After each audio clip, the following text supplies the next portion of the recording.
Recordemos que en septiembre del 2016 fue implementado en el primer distrito judicial el sistema penal acusatorio. A casi 6 meses de esta implementación, ¿qué ventajas o desventajas tiene ese nuevo sistema? Justamente para hacer un análisis al respecto nos acompaña Juan Carlos Araúz. Él es en este momento el presidente encargado del Colegio Nacional de Abogados. Bienvenido a Next Noticias, abogado, y gracias por madrugar con nosotros para hacer un poquito de docencia sobre todo. Por estos días ha llamado mucho la atención el caso reciente del asalto y asesinato en la Caja de Ahorros. Esto genera reacciones en torno a que cómo es posible que estas personas implicadas primero se les da una medida de notificación periódicamente y posteriormente entonces se les da la detención preventiva, pero hubo dificultades allí al obtener las pruebas. Se cuestiona, ¿es efectivo verdaderamente el sistema penal acusatorio en torno a las medidas cautelares? ¿Cómo usted traduce o lee esta interpretación que hace el pueblo panameño en torno a la efectividad del sistema penal acusatorio, sobre todo para estos casos de alto perfil? Gracias, Guadalupe, por la oportunidad y buenos días a todos los televidentes.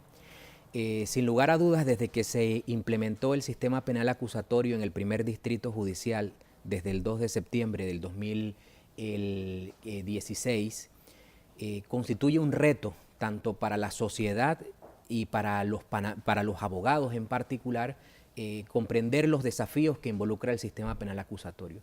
Es innegable que el sistema penal acusatorio trae ventajas para todos los ciudadanos en tanto a la agilidad que él mismo tiene y la oralidad puntualmente en la cual se debaten cada una de las solicitudes presentadas. Parte de los arrastres que tenemos del sistema inquisitivo se encuentra en el tema de las detenciones preventivas, el cual es asimilado por la sociedad como una condena previa. Y ese tema cultural de la detención preventiva involucra que la sociedad, cuando existen casos en los que la atención ciudadana se centra, obviamente entre en calificar o descalificar al sistema de administración de justicia en atención a qué extremo de las posiciones pueda representar o pueda aspirar a inclinar la balanza. Sin embargo, el tema de las medidas cautelares dentro del sistema penal acusatorio tiene las siguientes bondades, entendiendo que la misma ya no es decretada por el Ministerio Público, que es uno de los hechos más cuestionados bajo el sistema inquisitivo mixto. El hecho de que se debata en igualdad el argumento del fiscal versus el argumento de la defensa permite que un juez de garantías evalúe la necesidad, proporcionalidad de la medida solicitada. Ese hecho, cuando se decreta una medida en ese acto oral, inclusive permite el recurso de apelación que permitirá que el Tribunal de Apelaciones, integrado por 3 magistrados, revise la decisión. ¿Qué es lo que sucedió justamente con el de la Caja de Ahorros? Efectivamente. Perdón, Banco en general. Efectivamente. Entonces, lo que quiero puntualizar es lo siguiente. Hay un debate que permite su apelación y son las partes presentes dentro de ese acto de audiencia quienes aportan al juez de garantía los elementos de convicción necesaria y la argumentación propicia para inclinar la necesidad de la medida más severa, que es la detención preventiva, o cualquiera otra del catálogo de medidas cautelares. Que es la número 10, entiendo, del artículo 24. Cuando se producen entonces estas decisiones en las que la sociedad presenta cuestionamientos, lo que debemos realzar es el papel de los abogados dentro de los actos de audiencia, porque el abogado, la defensa puntualmente, es la que va a ir moldeando el sistema penal acusatorio en torno a sus solicitudes y a la argumentación y elementos de convicción que pueda ir generando. El desafío siempre es de quien se ve afectado con una medida decretada por el juez de garantía, debe y puede imponer en beneficio de su representado los recursos que se han dispuesto para lo mismo, y el debate argumentativo que se genera dentro de medidas cautelares, sin lugar a duda, lo que crea es ese desafío de los abogados en torno a plantear su verdad, y esa verdad es la que determina hoy día que el juez de garantía tome una determinación, pero con la convicción de que los elementos técnicos de la justicia no pueden limitarse al carácter popular de la misma, y es justamente lo que siempre la justicia panameña ha ido adoleciendo, y es la popularidad o no de sus decisiones versus la técnica y objetividad de la misma. Ahora, usted se refiere a elementos de convicción, yo le llamaría pues pruebas en un lenguaje más popular. Y uno de los talones de Aquiles justamente de este sistema penal acusatorio que necesita esos elementos de convicción para darle agilidad a estos procesos ha sido el conseguir las pruebas. ¿De qué va esto? ¿Es por falta de presupuesto, por falta de personal? ¿Qué es lo que pasa? Porque es lo que reportan muchos abogados, la falta de recursos para obtener esos elementos de convicción.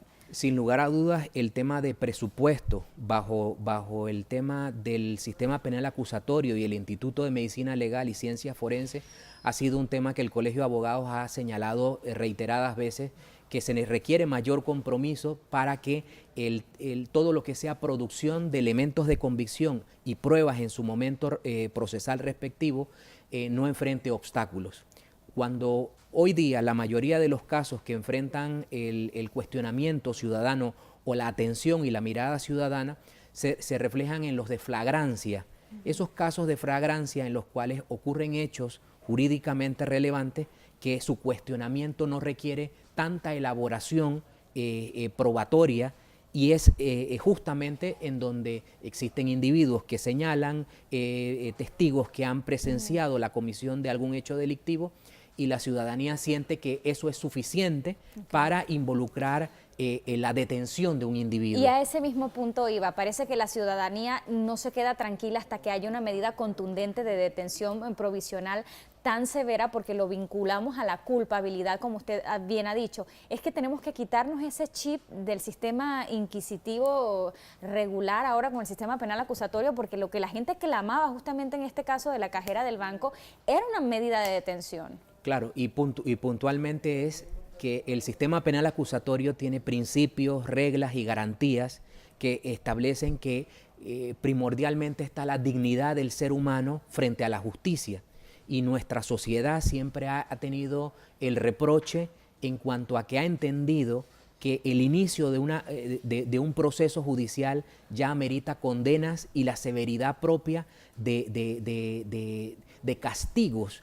Y es allí donde socialmente nosotros debemos ir evolucionando a entender la justicia con un carácter técnico y un carácter de justamente equilibrios, porque se trata de que el sistema penal acusatorio llegó para garantizar equilibrios, y no vamos a poder avanzar mientras la sociedad se mantenga en posiciones radicales, entendiendo desequilibrios como la naturaleza propia de la justicia inquisitiva.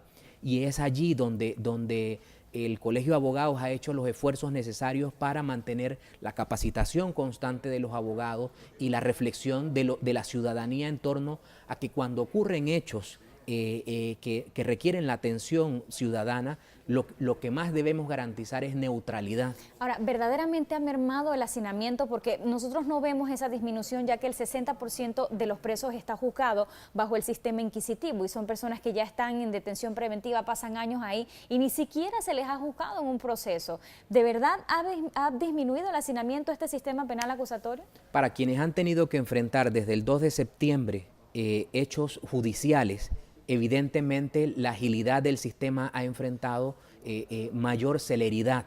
Okay. Y sin embargo, el arrastre que viene del sistema inquisitivo mixto es el cuestionamiento que ha centrado que la sociedad reproche el hacinamiento de las cárceles, la ausencia de programas de rehabilitación en los mismos, y todo lo que involucra retraso en que un juez pueda revisar la causa de un ciudadano que se encuentra por años esperando justamente el turno de que su causa sea ventilada. Abogado, ahora que nos estamos refiriendo a las medidas cautelares, y sé que la génesis es el sistema penal acusatorio, pero por estos días ha habido una fiesta, como bien le hemos dicho acá en los medios de comunicación, muchas detenciones preventivas de distintos casos de alto perfil. El presidente de la Junta Directiva de este canal está ahora bajo detención preventiva por el caso de la Caja de Ahorros. ¿Qué opinión le merece a usted este decreto de detención preventiva inmediata a personas que no han sido juzgadas, que no han sido investigadas, abogados que denuncian no tener acceso siquiera a los expedientes?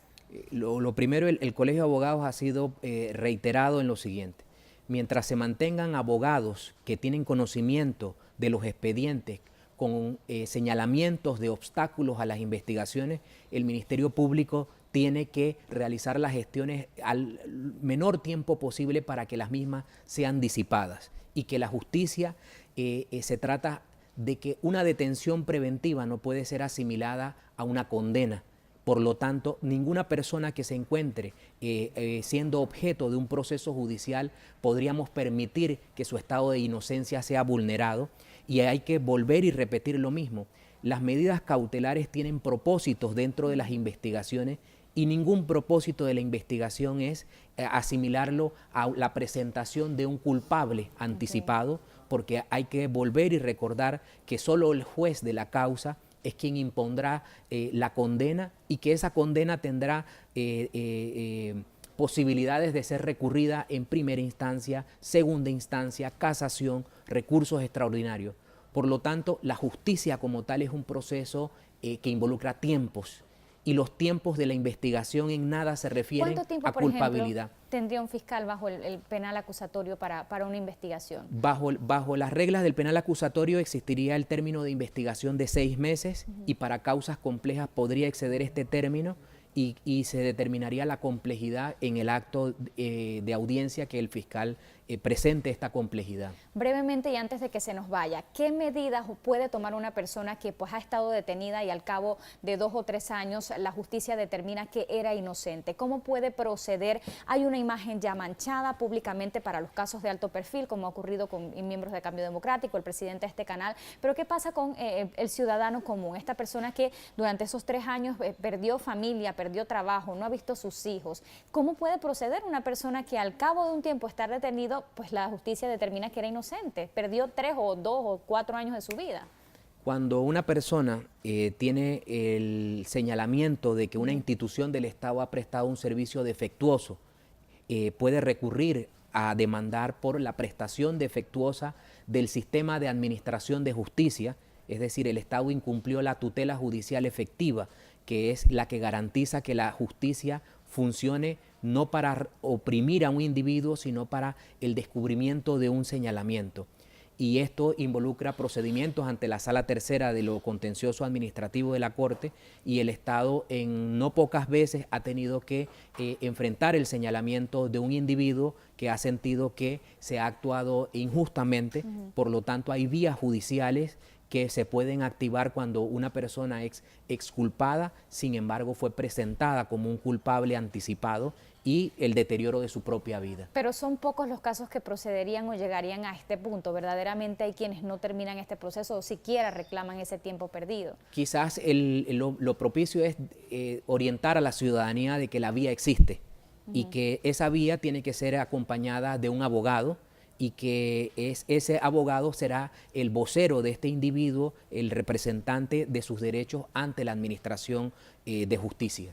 Abogado, en cuanto a las fianzas de excarcelación, y esta vez por el sistema inquisitivo, que le son negadas a personas que pues se les señala, pero que está el proceso en investigación, es decir, no se les ha juzgado. ¿Qué piensa usted al respecto? Porque comúnmente son negadas, sobre todo para casos de alto perfil, como el de Ricardo Francolini, presidente de este canal. Cuando se habilitó el sistema penal acusatorio, parte de los principios que trajo este sistema es que todos los delitos podrían admitir fianza.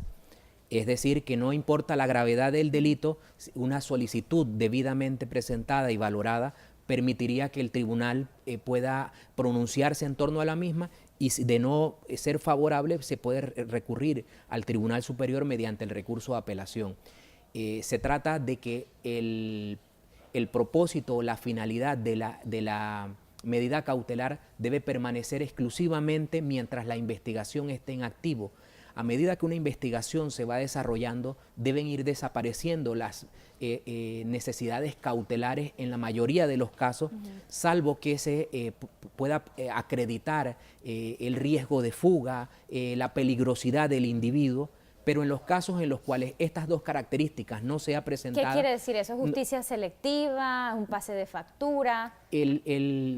Los voceros más idóneos deben ser los abogados que han tenido los elementos que han aportado al tribunal, y que esos elementos puedan ser conocidos por todos, entendiendo de que los delitos por los cuales se están investigando no son delitos de alta peligrosidad o delitos que representen afectación desde el riesgo individual a la vida o de la persona las siquiera víctimas. representa peligro de fugarse, de destruir una prueba, y se les niegan estas fianzas. Nosotros, desde el punto de vista siempre de la dignidad humana, lo que exigimos siempre es que las resoluciones bajo las cuales se niegue uno de estos beneficios tenga la congruencia y la sustentación debida, porque es por parte del juzgador también presentar a la ciudadanía los argumentos lógicos y jurídicos que satisfagan a todas las partes involucradas en un expediente.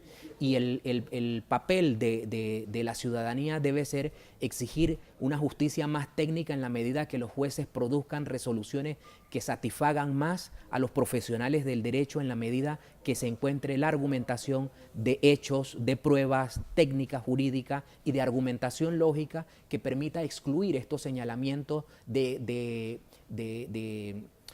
persecución política o de selectividad. Okay. Y es una responsabilidad de nuestros jueces producir estas decisiones para excluir definitivamente de la sociedad panameña una justicia reprochada. Y le agradezco su reflexión y estar aquí esta mañana. Juan Carlos Araúz, presidente encargado del Colegio Nacional de Abogados. Hay que quitarnos ese chip de asociar esa detención provisional o preventiva con culpabilidad. Personas que aún están pues siendo investigadas y que tenemos un saldo grande de hacinamiento en nuestras cárceles a causa de pues estos sistemas.